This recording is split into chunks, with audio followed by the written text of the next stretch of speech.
Talk about this. This is the Sunday Telegraph, page 21. This is about the ongoing conflict, isn't it? Tell us more. Yeah, I wanted to pick up a story on Israel because I've spent a lot of time there over the last few months, and the only story that I could find looking through the papers very quickly was a piece, an opinion piece by Jake Wallace-Simons.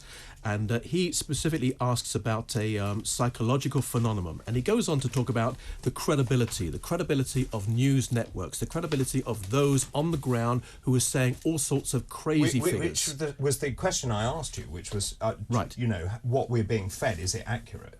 And he is quoting, and it's a fairly long piece over here, but he's quoting experts.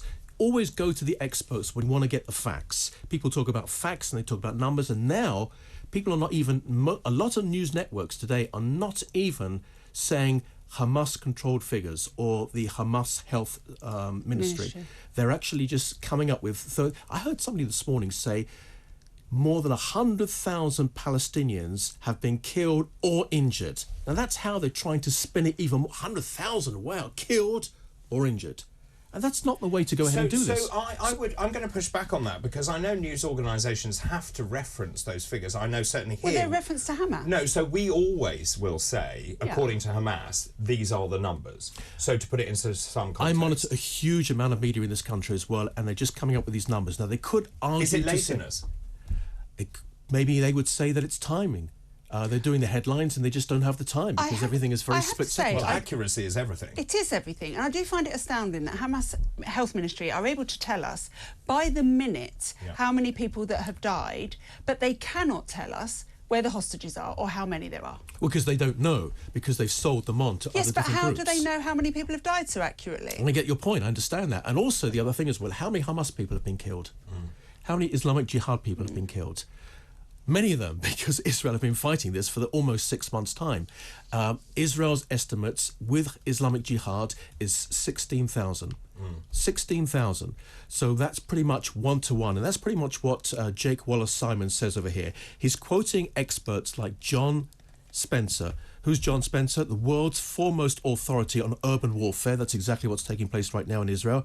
In Gaza, between the Israelis and the Islamists.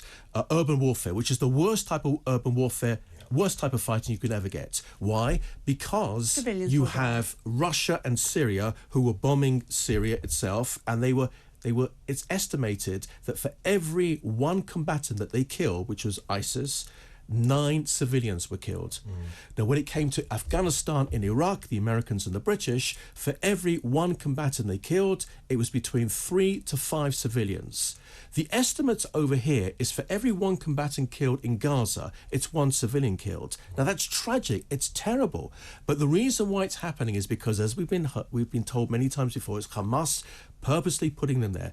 Their biggest weapon is not the short-range missiles and the medium-range missiles and the long-range missiles, which they fired hundreds of thousands towards Israel from civilian areas, by the way, inside of Gaza into civilian areas in Israel. And bearing in mind that a third of them drop inside of Gaza itself anyway, that's not their biggest weapon. The biggest weapon is not actually taking more than 250 Israeli hostages, of which 134 are still left today. That's a big weapon, but it's not the biggest weapon is actually to inflate the numbers and do this public relations propaganda thing to convince the entire world that babies are the only ones who are being killed. And this is tragic, especially when you're looking at Sudan. Well, I was about to come to that. But you're starting to see a change in the international community, the US also putting pressure onto Israel as well. And that is also because we have elections coming up. So all of those Western countries are now deeply nervous about this being prolonged. Yes, well, firstly, with regard to the US, President Biden and his White House team said that nothing has changed whatsoever. The reason why the Israelis decided, or Benjamin Netanyahu decided, to pull back his team, which was specifically 2 people, Ron Dermer and Tzachi Hanegbi, who were 2 ministers from his government, 2 trusted ministers, and they were going out. And by the way, they were going out at the request of President Biden because he suggested that he's got another idea to go into Rafah. So the reason why Netanyahu actually cancelled that, although they've asked him to go out again, is simply because that the wording of that United Nations resolution changed. So in other words, it was actually all on Israel. The onus was on Israel to cease fire now, but it wasn't tied in to the release of the 134 hostages. Indeed. But of course, we have to move on actually. But the ICJ ruling, of course, that was on the 29th of March, saying that they must act without delay to allow aid into Gaza. And those are the pictures that people here are And I seeing. would like to say that Israel are allowing aid into Gaza, 200 lorries a day. They are being stuck at other checkpoints, David, but we are being told it's Israel. It isn't. We are being told it's Israel. And the problem is distribution. It's the distribution. Well, absolutely right. And of course, what we're seeing is the pictures of starving people in Gaza, and so that has enormous resonance. But you're also saying there's more than 30 markets over there where they're actually selling food. They're selling the food aid, David, off the lorries because Hamas take it, put gunmen on top and drive it away. No, indeed.